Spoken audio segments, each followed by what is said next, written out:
Vamos lá, vamos falar sobre o governo de Juscelino Kubitschek, tá? Juscelino Kubitschek, ele vai assumir o poder em 1956 e vai até 1961. Vai ser o último político a ser empossado no Palácio do Catete. Por quê? Ele vai ser o último político a ser empossado no Palácio do Catete. Porque a partir dele nós vamos ter a criação de Brasília, tá?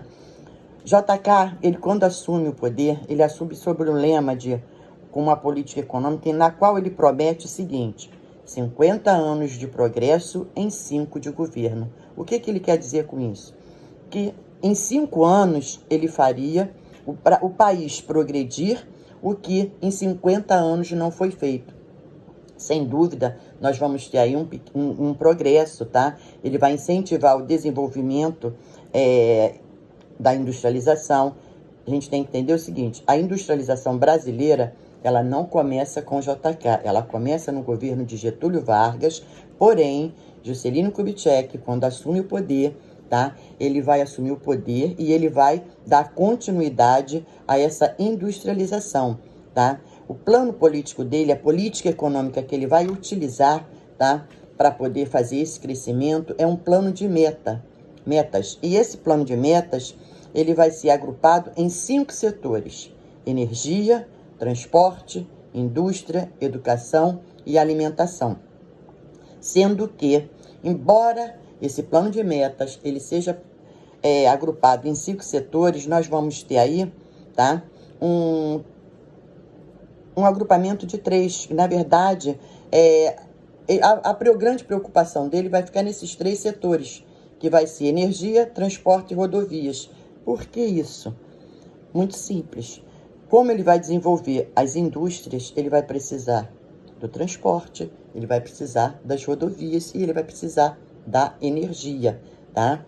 Não resta dúvida em que o nosso produto interno bruto, o nosso PIB, ele aumentou, ele cresceu em 7% ao ano pelo esse incentivo industrial, tá?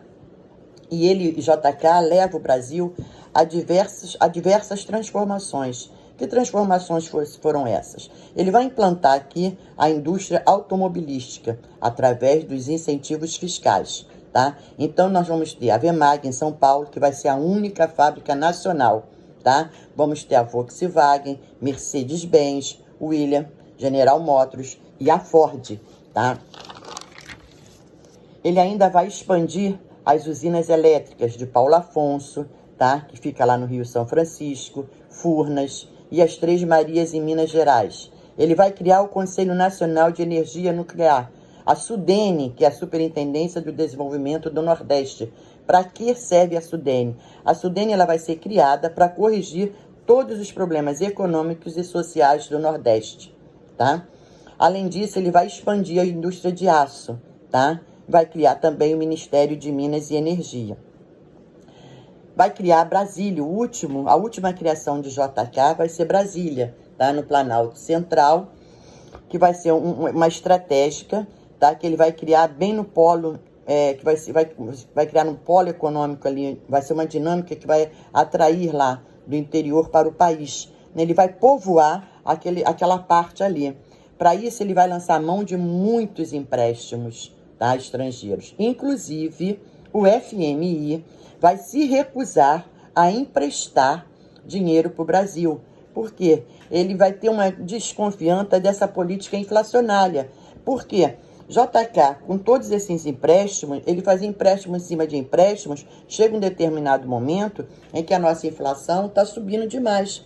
Então, o FMI, ele já não quer mais fazer empréstimos. Porém, JK, ele consegue, através dos bancos europeus e norte-americanos, fazer esses empréstimos para poder dar continuidade. Ele cria Brasília, porém ele não chega a utilizar, né? Os próximos presidentes é que vão ser empossados lá em Brasília.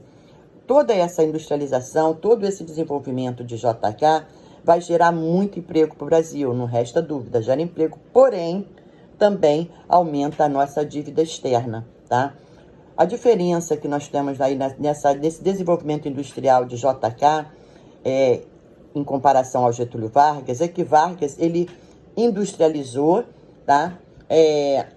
Ele tinha uma política de desenvolvimento nacionalista.